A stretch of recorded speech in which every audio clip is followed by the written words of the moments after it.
So I'm going to show you how to transfer an image using your pencil stencil. So of course you're going to need your pencil stencil, you're going to need a ballpoint pen, you're going to need a little bit of masking tape, and then of course your newsprint drawing, and then your final paper that you're going to put that on. So to start, I'm going to line up my newsprint paper on my final paper. I've already got a little piece of masking tape here.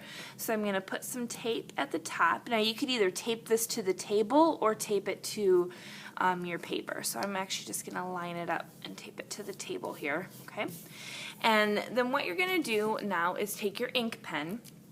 And I've actually already transferred this once, so my pencil's already outlined in pen. But the nice part about this is you can transfer as many times as you want.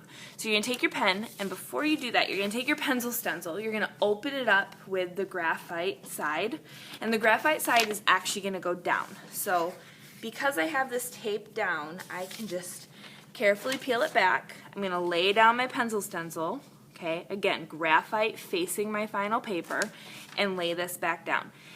Now keep in mind, my pencil stencil is a lot smaller than this image, so as I start working through it, I'm going to need to slide that down because the pencil stencil is only going to transfer where it is. If I start tracing down lower where my pencil stencil isn't, you're not going to see anything. So I've got it up at the top here.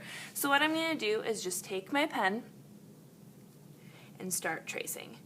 Again, I've already traced this, but the nice thing is when you first trace with just your pencil is you can see your lines with the pen. And sometimes I might use a different color pen like a red pen or a green pen, but it really doesn't matter. And the reason you're using a pen is that the pressure from the pen is what's going to push the graphite onto your final paper. So this is really nice because that way if you erased a lot on your draft or you made some mistakes that you want to get rid of, your final doesn't need to have any of that because you can just transfer.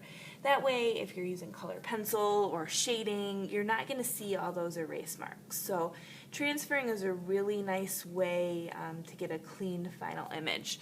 So I'm just going to pull this up and check. That's the nice part about taping it down is you can just check.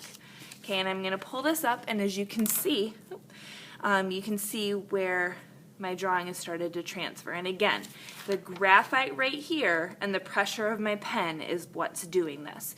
So now that I've got some of this, I can slide it down, pull this back down, and then I can just keep tracing. Okay, so just take your time, go slow, follow your lines, and again, because you've taped it down, you can really pull this back and check your progress. Okay, and that's how you transfer.